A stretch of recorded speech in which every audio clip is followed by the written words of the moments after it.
This is Kim Walker. I am in Oxford, Mississippi, and it's about 1:23 Central Time. And I'm going to be checking out some problems here. Max Hill has called me, and I'm going to meet up with him, and he's going to explain some issues. Is Mississippi still burning? Hope not.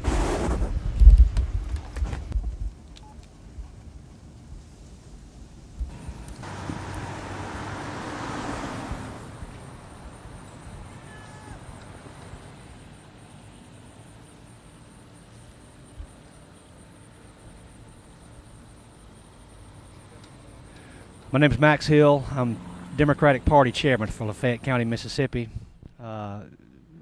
You do have permission to use this video.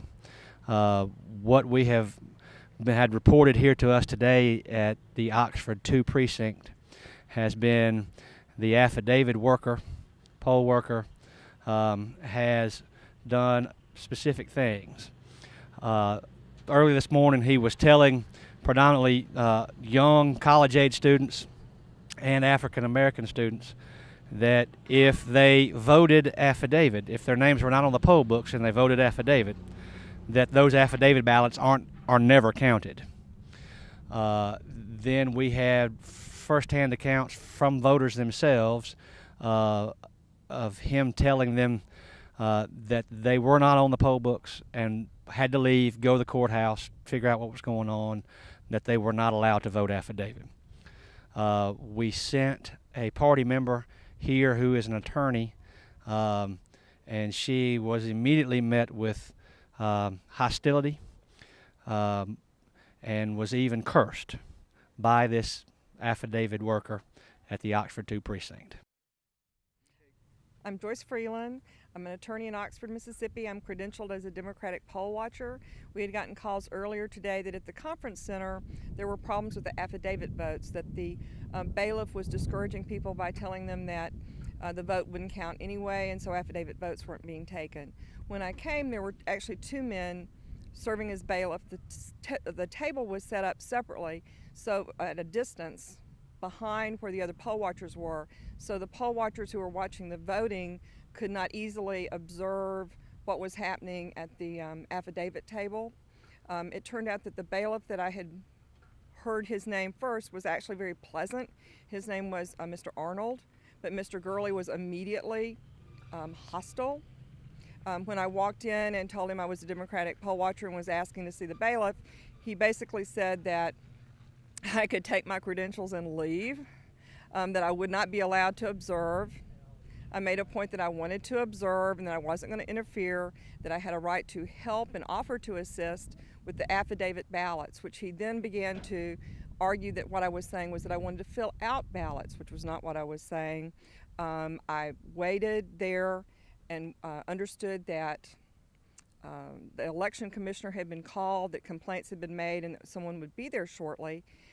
Almost immediately, Mr. Gurley began to be very ugly with me, pulled close to me and basically called me a bitch and said that I was obviously here just to cause trouble. I don't think that was appropriate. He then told me he would rewind that and just take that back, and I said, no, I'm sorry, it's already been said. It's been very pleasant since then. I have not seen anything as far as discouraging voters, but I've also noticed that Mr. Gurley is just basically not spending a lot of time at the table. His attitude is showing. Thank you. Max Hill, Chairman, Lafayette County, Mississippi Democratic Party, witnessed at the Oxford 2 precinct a young man who had come in to vote, was not on the poll books, was sent to the affidavit person at the affidavit table, was given an affidavit envelope to fill out and an affidavit ballot. When the voter had a question about the question on the envelope about having registered to vote in this county. I overheard this conversation. He was then allowed to fill out that ballot, seal it up, told to vote, put no in to that question. was not instructed by the affidavit person that if he had not registered in this county, that his vote was not going to count.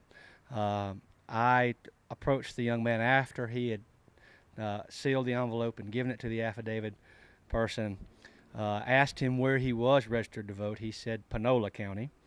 I asked him specifically if he had ever moved his registration, if he had ever filled out a new application to register to vote in Lafayette County.